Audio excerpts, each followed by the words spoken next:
प्रिय विद्यार्थियों, मैं हरदान राम। आज हम हिंदी का एक नया टॉपिक पढ़ेंगे, महाभारत कथा।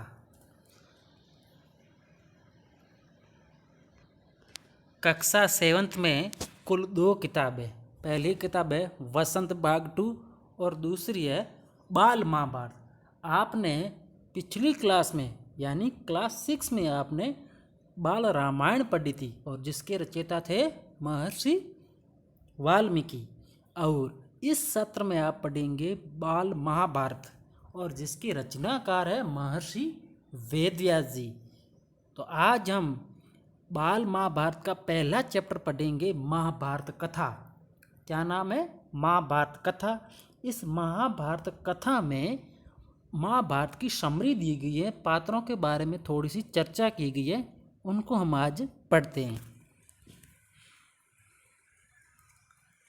देखिए, शांतनु की 2 रानियां थी। एक थी गंगा और दूसरी थी सत्यवती। और गंगा के पुत्र का नाम था देवव्रत। और अगला जो चैप्टर पढ़ेंगे हम, उसका चैप्टर का नाम भी देवव्रत है। तो एक थी गंगा, दूसरी थी सत्यवती। सत्यवती के 2 पुत्र हुए।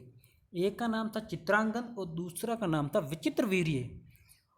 विचित्रवीर्य की 2 संतान हुई, एक धृतराष्ट्र और एक पांडु। विचित्रवीर्य की 2 रानियां थी। एक रानी थी अंबिका, दूसरी थी अंबालिका। अंबिका से पैदा हुए धृतराष्ट्र और अंबालिका से पैदा हुए पांडु। और पांडु के टोटल 5 पुत्र हुए, जो 5 पांडव नाम से जाने जाते हैं: युधिष्ठिर, भीम, अर्जुन, नकुल तथा सहदेव।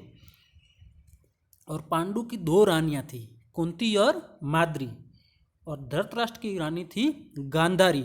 और धृतराष्ट्र के पुत्र वो क्या कहलाए? कौरव कहलाए, जिनकी संख्या लगभग 100 है, दुर्योधन सहित 100 है। ठीक है, अब हम आज शुरू करते हैं महाभारत कथा। पहला चैप्टर है महाभारत कथा।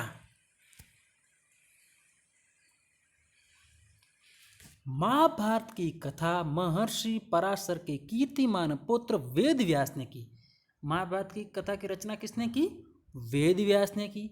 व्यास जी ने महाभारत की ये कथा सबसे पहले अपने पुत्र शुकदेव को कंठस्थ कराई थी। इन्होंने जो महाभारत की रचना की, सबसे पहले उन्होंने अपने पुत्र शुकदेव को ये कंठस्थ करवा दी थी, याद करवा दी थी। बाद में अपने दूसरे शिष्यों को, और उसके बाद उन्होंने अपने जो दूसरे शिष्य थे उनको भी ये कथा कंठस्थ कराई। मानव जाति में महाभारत की कथा का प्रसार महर्षि वैशंपायन ने किया। तो मानव जाति में प्रचार किसने किया? महर्षि वैशंपायन ने। और वेदव्यास जी ने सबसे पहले किसे कंठस्थ कराई? अपने पुत्र शुकदेव को।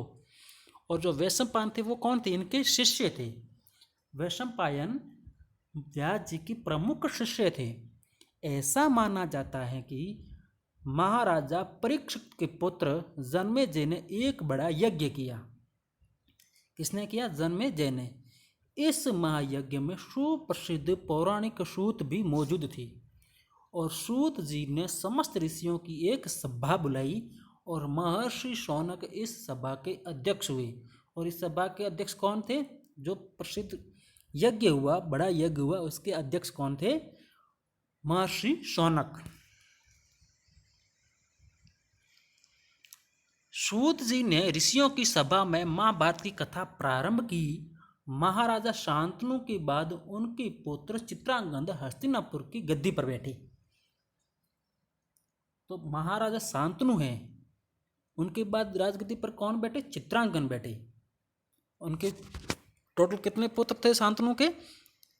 2 रानियां थी, एक का था देवव्रत, दूसरे के थे चित्रांगन और विचित्रवीर्य। तो शांतनु के बाद राजगद्दी पर बैठे चित्रांगन, और उनकी कुछ समय बाद मृत्यु हो गई। अकाल मृत्यु हो जाने पर उनके भाई विचित्रवीर्य राजा हुए। कुछ समय बाद है जो चित्रांगन की मौत हो गई, अकाल मृत्यु हो गई, उसके बाद विचित्रवीर्य जो राजा हुए, उनके 2 पुत्र हुए, धृतराष्ट्र और पांडु। धृतराष्ट्र है जिनकी माता का नाम अंबिका है और पांडु की माता का नाम अंबालिका है। बड़े बेटे धृतराष्ट्र जन्म से ही अंधे थे, और धृतराष्ट्र क्या कहा, जन्मांध कहा जाता है, ये जन्म से ही अंधे थे। इसीलिए उस समय नीति के अनुसार पांडु को गद्दी पर बैठाया गया। किसे बैठाया गया?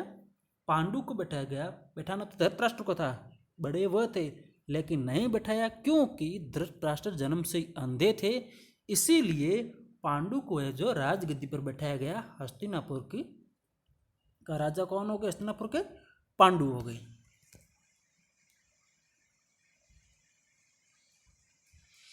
पांडु ने कई वर्षों तक राज्य किया। उनकी दो रानियां थी, कुंती और माद्री।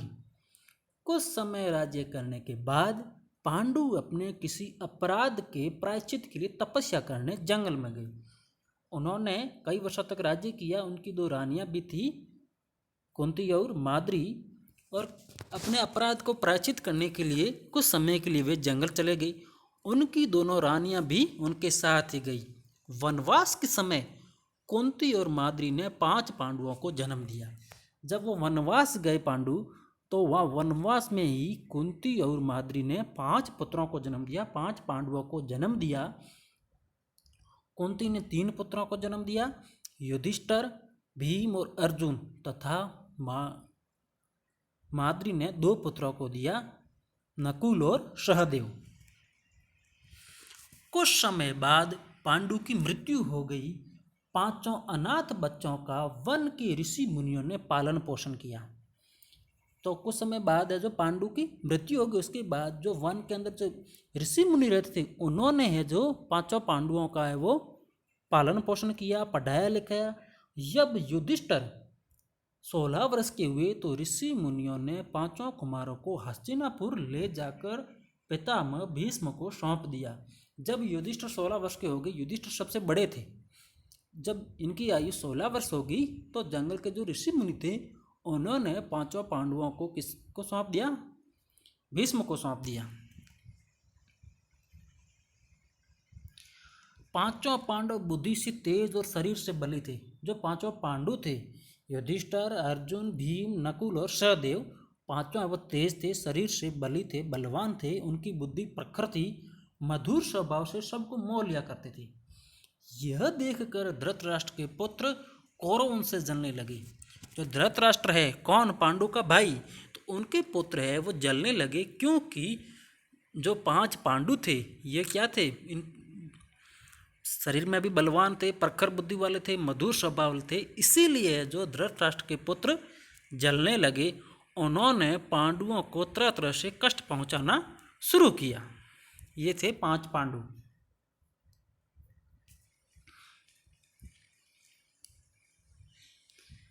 दिन पर दिन कौरवों और पांडवों के बीच वैर भाव बढ़ता गया, और फिर दिन ब दिन यानी लगातार है जो उन दोनों के बीच में, पांडवों और कौरवों के बीच वैर भाव बढ़ता गया, शत्रुता बढ़ती गई। अंत में पितामह भीष्म ने दोनों को किसी तरह समझा उनके बीच संधि कराई, और भीष्म पितामह ने वो उन दोनों को समझाया, फिर उन दोनों के बीच संधि कराई, और भीष्म के आदेशानुसार कुरु राज्य के 2 हिस्से किए गए। कौरव हस्तिनापुर में ही राज्य करते रहे, और पांडवों को एक अलग राज्य दे दिया गया जो आगे चलकर इंद्रप्रस्थ नाम से मशहूर हुआ। तो कौरवों को तो वही हस्तिनापुर राज्य दे दिया गया, और पांडवों को है जो एक अलग राज्य दे दिया गया जो आगे चलकर इंद्रप्रस्थ नाम से मशहूर हुआ। इस प्रकार कुछ दिन तक शांति रही, ज़्यादा दिन तो नहीं रही, लेकिन कुछ समय के लिए शांति रही। ये हैं भीष्म पितामह। इन्होंने ही है जो बंटवारा किया, संधि करवाई दोनों के मध्य, कौरव और पांडवों के मध्य।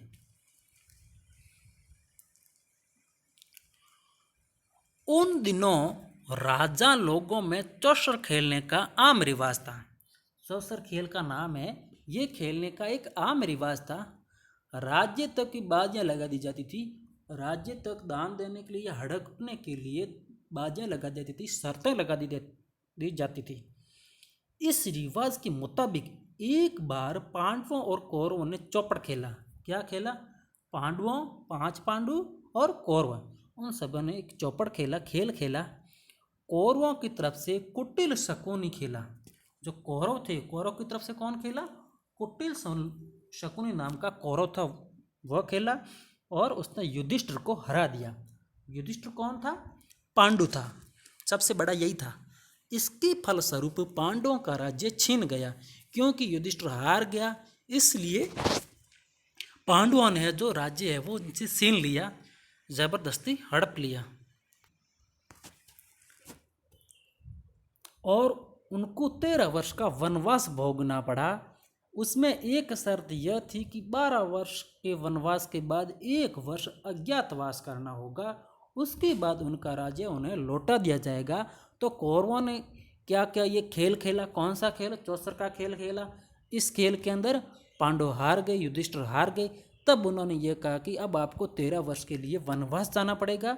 उसमें ये शर्त लगाई थी कि 12 वर्ष तो आपको वनवास के में रहना पड़ेगा, और उसके बाद आपको 1 वर्ष अज्ञातवास भोगना पड़ेगा, और फिर वापस आप आओगे तो आपको वापस हस्तिनापुर राज्य आपको लौटा दिया जाएगा। द्रौपदी के साथ पांचों पांडव 12 वर्ष वनवास। द्रौपदी कौन थी? पांचों पांडवों की रानी थी। तो द्रौपदी के साथ पांचों पांडव कहाँ चले गए? वनवास चले गए। 1 वर्ष अज्ञातवास में बिताकर लौटे। पर लालची दुर्योधन ने लिया हुआ राज्य वापस करने से इनकार कर दिया।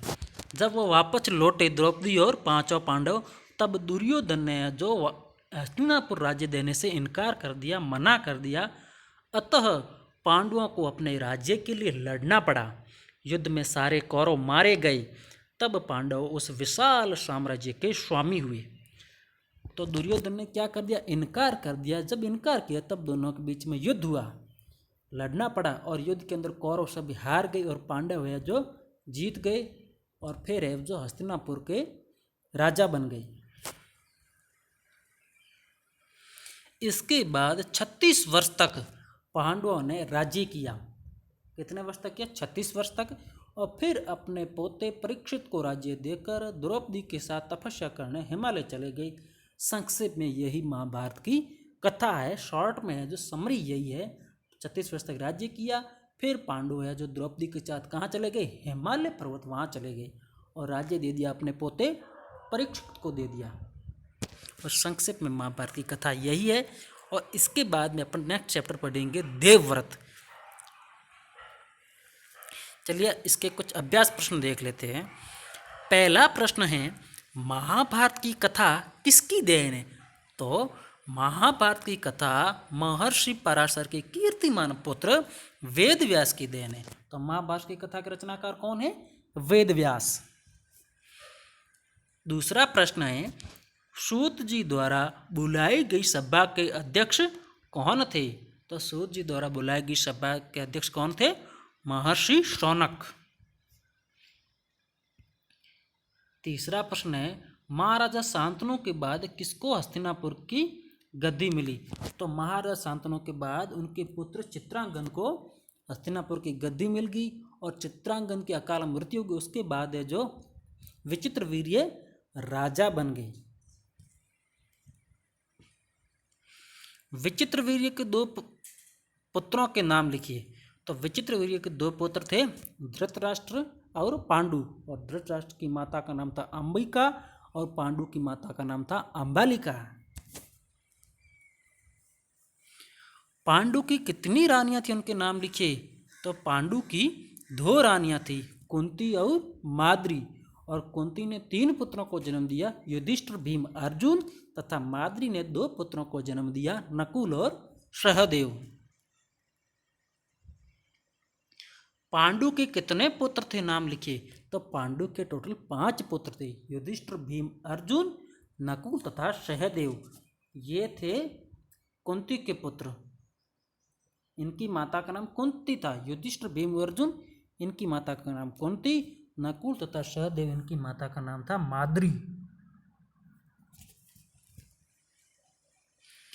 कुरु राज्य का बंटवारा किस प्रकार हुआ?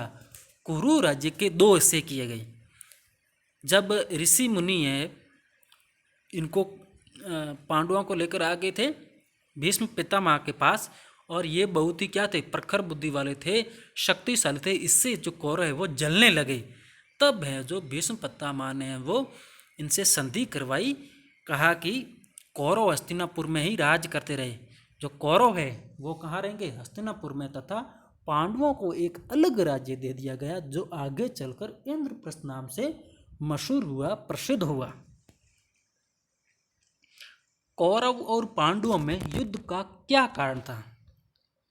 तो दुर्योधन ने पांडवों को राज्य लौटने से इनकार कर दिया था, यही कौरव और पांडवों के बीच युद्ध का कारण बना। क्यों?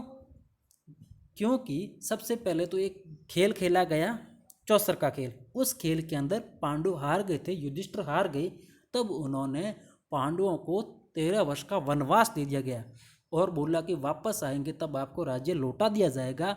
वापस आए तब उन्होंने, दुर्योधन ने वो राज्य देने से इनकार कर दिया। तब पांडवों और कौरवों के मध्य युद्ध हुआ और उस युद्ध के अंदर पांडव जीत गए और दुर्योधन सहित सारे कौरव हार गए। तो इसी कारण है जो युद्ध हुआ। और उसके बाद लगभग पांडवों ने 36 वर्ष तक राज्य किया, राज किया और उसके बाद हिमालय पर्वत चले गए।